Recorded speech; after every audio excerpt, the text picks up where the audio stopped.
శ్రీ శివాయ గురవే నమః. మన గురువుగారి గురించి, బాలభగవాన్ గారి గురించి నిజంగా జరిగిన లైవ్లో జరిగిన ఒక సంఘటన ఒకటి చెప్తున్నాను నేను. ఏమిటంటే, ఒక పేద రైతు ఉంటాడు. ఏదో కొంచెం పొలంతో అతను వ్యవసాయం చేసుకుంటూ జీవనం గడుపుతూ ఉంటాడు. ఇలా ఉండగా వాళ్ళ అమ్మాయి చాలా మంచి తెలివైంది. పాపం అతను గవర్నమెంట్ స్కూల్లోనే వేస్తారు ఆ పిల్లని.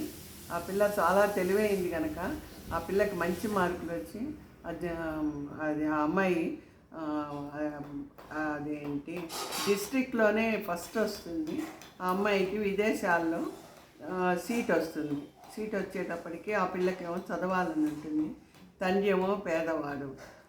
అందరూ అంటూ ఉంటారు, బంధువులు అందరూ తెలిసిన వాళ్ళు, అంత బాగా వచ్చిన అమ్మాయిని మీరు ఎందుకు చదివించకూడదు, ఎలాగో అలాగో అప్పు చేసి అయినా చదివించమని సలహా ఇస్తారు. అయితే అతనికి అందరినీ అడిగి చూస్తే ఎక్కడ అప్పు పుట్టదు.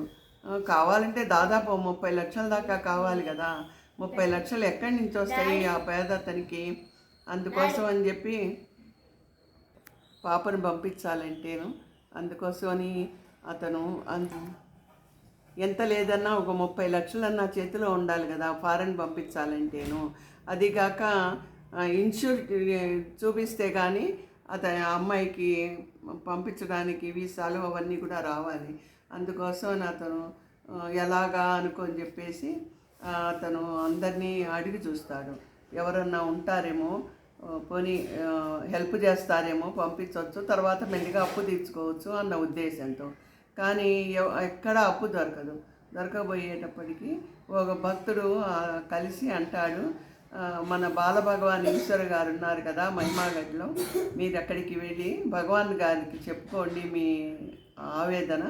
ఆ భగవాన్ గారు మీకు ఆయన దీవెనల వల్ల మీకు మీ ప్రాబ్లం సాల్వ్ అవుతుందని చెప్పేసి చెప్పేటప్పటికి ఆ రైతు భగవాన్ దగ్గరికి వెళ్తారు.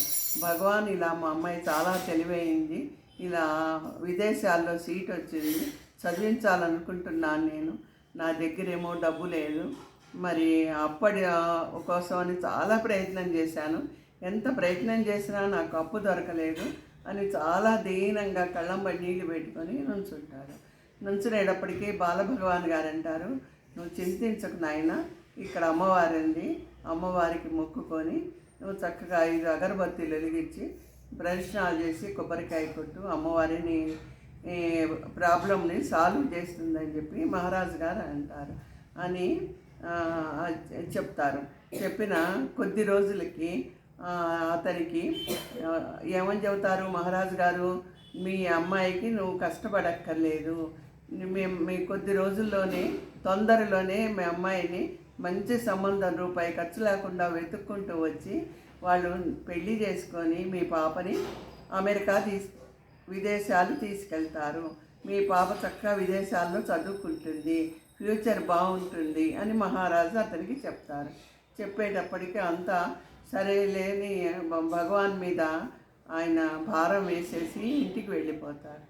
వెళ్ళిపోయిన కొన్ని రోజులకే తొందరలోనే నిజంగానే వాళ్ళు దూరం చుట్టాల్లో ఒక అతను వచ్చి, ఆ అమ్మాయిని నేను పెళ్లి చేసుకుంటాను, ఎంగేజ్మెంట్ కూడా అక్కర్లేదు, శుభలేఖలు కూడా అక్కర్లేదు అని చెప్పేసి ఒక వారం రోజుల్లో అర్జెంటుగా పెళ్లి చేసేసుకుంటాడనమాట. పెళ్లి చేసుకొని ఆ అమ్మాయిని అమెరికా తీసుకెళ్తాడు. ఇక అతని సంతోషానికి హద్దులు లేవు అనమాట. ఆ రైతు సంతోషాలకి హద్దులు లేక పట్టరా అని ఆనందంతో బాలభగవాన్ గారి దగ్గరికి వెళ్ళి, భగవాన్ మీరు చెప్పినట్టుగానే మా అమ్మాయికి పెళ్ళయింది, చాలా మంచి సంబంధం వచ్చిందని చెప్పి అప్పటి నుంచి అతను అనన్య భక్తుడైపోయి అతను ఆ మహారాజు గారికి శరణ్యుడై అమితమైన భక్తితో ఉంటాడనమాట. శిష్యుడై. హరహర మహాదేవ్. ఓం నమ శివాయ. హరహర మహాదేవ. విజయ భ్రమరాంబ తాడేపల్లి.